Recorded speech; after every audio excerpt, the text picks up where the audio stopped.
नमस्कार दोस्तों, मैं हूं आपके साथ आदित्य वाजपेयी और आप हमारा न्यूज़ चैनल देख रहे हैं एबी पॉलिटिक्स।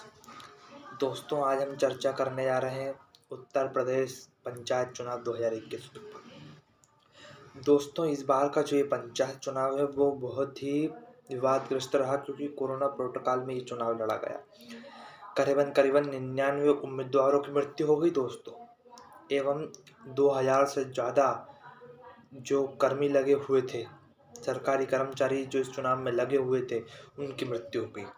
तो ऐसे समय में सरकार को ये पंचायत चुनाव क्या लड़ाना ज़रूरी था? बाद में ही चुनाव हो सकते हैं, क्योंकि सरकारें तो कहती है जीवन से बड़ा कोई भी काम नहीं है, पहला सुख निरोगी काया। तो सरकार ने क्यों ये पंचायत चुनाव करवाए इस बार? खैर, पंचायत चुनाव तो हो गए, नतीजे भी घोषित हो चुके हैं। नतीजे दोस्तों 59 घंटे तक उत्तर प्रदेश के पंचायत चुनावों की मतगणना चली। 3051 जिला पंचायत सदस्य चुने गए। बुंदेलखंड में 470 जिला पंचायत सदस्य थे। मध्य क्षेत्र में उत्तर प्रदेश के में 800, बुंदेलखंड में 371, ब्रज क्षेत्र में 530, पश्चिमी उत्तर प्रदेश में 460 और पूर्वांचल में 570। दोस्तों, इस बार का जो चुनाव था वो बीजेपी के लिए एक करारी हार लेकर आया। दोस्तों, हमने इस बार के चुनाव में देखा कि बीजेपी बड़े बड़े धार्मिक क्षेत्रों में हार गई। मथुरा में बीजेपी कोई कमाल नहीं कर पाई। वाराणसी, प्रधानमंत्री का जो गढ़ है, प्रधानमंत्री यहाँ से चुनाव लड़ते हैं, वहाँ पे बीजेपी की हार हुई। गोरखपुर में एसपी और सब बीजेपी में बड़ी कांटे की टक्कर रही।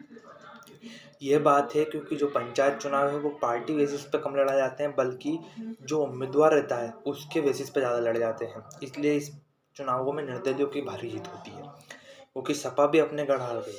सपा मैनपुरी हार गई, सपा इटावा में अच्छा प्रदर्शन नहीं कर पाई, सपा आजमगढ़ में अच्छा प्रदर्शन नहीं कर पाई।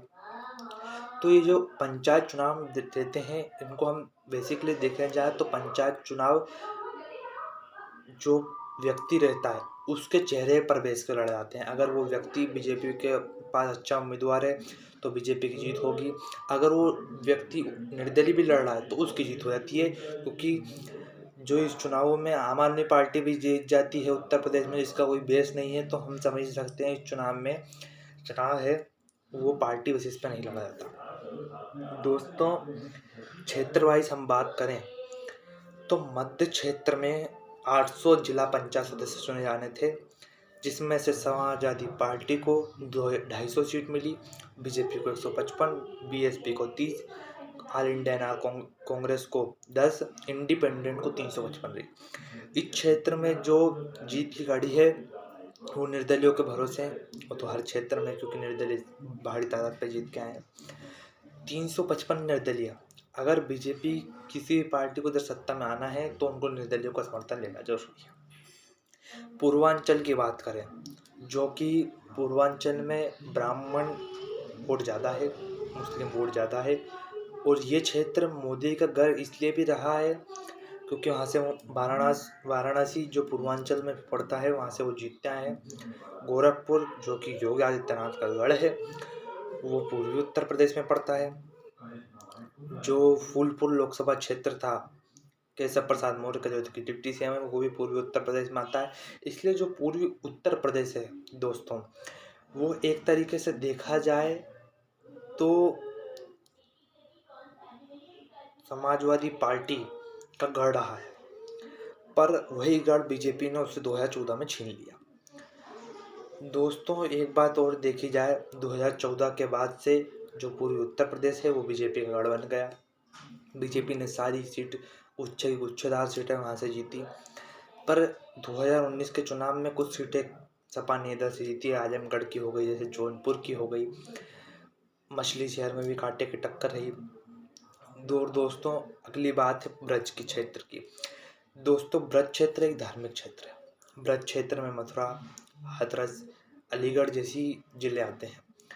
दोस्तों, ब्रज क्षेत्र में 530 टोटल सीटें थी, उसमें से बीजेपी को 51 मिली, समाजवादी पार्टी को 64, बहुजन समाज पार्टी को 37, आरएलडी, क्योंकि ये जाट बाहुल्य क्षेत्र पड़ते हैं इधर, तो 127 सीट जीतने में मदद मिली, कांग्रेस को 16, और इस क्षेत्र में भी जीत की बागडोर निर्दलियों के हाथ में रहेगी क्योंकि 335 सीट निर्दलीय जीत के आए। बुंदेलखंड की बात कर लेते हैं दोस्तों। दलित बाहुल्य बुंदेलखंड में 39 सीटें बीजेपी जीत के आई और सपा बसपा को 31 सीट मिली, कांग्रेस को 16 सीट मिली। और जैसा कि आप जानते हैं, मैंने पहले भी कहा था, निर्दलीय हर क्षेत्र में भारी तादाद में जीतते थे, इस क्षेत्र में भी जीत के आए। निर्दलीय को 353 सीटों पर बढ़त मिली। पश्चिम उत्तर प्रदेश दोस्तों, पश्चिम उत्तर प्रदेश देखा जाए तो पश्चिम उत्तर प्रदेश में जाट बाहुल्य है, पश्चिम उत्तर प्रदेश मुस्लिम बाहुल्य है और दलित बाहुल्य है। इन तीनों जातियों का दबदबा एक तरीके से कहा जाए तो पश्चिम उत्तर प्रदेश में रहता है। इसी के कारण राष्ट्रीय लोकदल अजीत सिंह की पार्टी ने 35 सीटें जीती, बीजेपी को 62 सीट पर संतोष करना पड़ा और समाजवादी पार्टी को 76 सीटें मिली और इंडिपेंडेंट, जैसा कि आप जानते हैं, निर्दलीय को 287 सीट मिली, हर क्षेत्र को मिली। दोस्तों रोहिलखंड की बात कर लेते हैं। रोहिलखंड भी दोस्तों दलित और ब्राह्मण बाहुल्य है। रोहिलखंड में बीजेपी को 37, समाजवादी पार्टी को 33, बसपा क्योंकि दलित बाहुल्य जाहिर सी बात है 18 सीट बसपा को मिली, कांग्रेस को 15 सीटें मिली। और दोस्तों निर्दलियों के हाथ में इस क्षेत्र में भी बागडोर रहेगी, तो 268 सीटें उनको मिली। दोस्तों आखिरी क्षेत्र हम बात कर लेते हैं मध्य क्षेत्र का।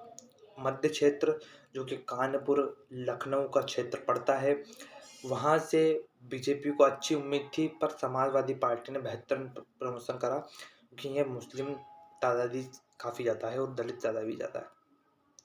समाजवादी पार्टी को 250, बीजेपी को 155, बहुजन समाज पार्टी को 30, कांग्रेस को 10 और इंडिपेंडेंट का हाथ इस क्षेत्र में बागडोर है क्योंकि उन्हें 355 सीट जीतने को मिली। दोस्तों कुल मिला के इस पूरे पंचायत चुनाव को देखा जाए तो 3051 सदस्यों जिला पंचायत सदस्यों में से बीजेपी को 768 सीट पर संतोष करना पड़ा, समाजवादी पार्टी 759 सीट पर रह गई, बसपा को 319 सीट मिली, कांग्रेस को 125, राष्ट्रीय लोकदल को 69, केजरीवाल की पार्टी आम आदमी पार्टी को 64 और जैसा कि आप जानते हैं निर्दलियों को भारी सीट मिलती आई है हर बार और इस बार भी उनको 944 सीटों पर जीत मिली। दोस्तों इस बार का पूरा चुनाव देखें तो ये पूरा चुनाव बीजेपी के लिए बहुत ही निराशाजनक रहा क्योंकि वो अपने ही गढ़ों में हार गई। अयोध्या में जो कि श्री राम जन्मभूमि का निर्णय आया था उसको वहाँ पे सच्ची सीट मिली थी जो कि वो नहीं दोहरा पाई। दोस्तों एक बात और बतानी चाहे कि अगले साल उत्तर प्रदेश में विधानसभा चुनाव होने हैं और इन चुनावों का असर अगले चुनावों में यानी विधानसभा चुनावों में पड़ेगा।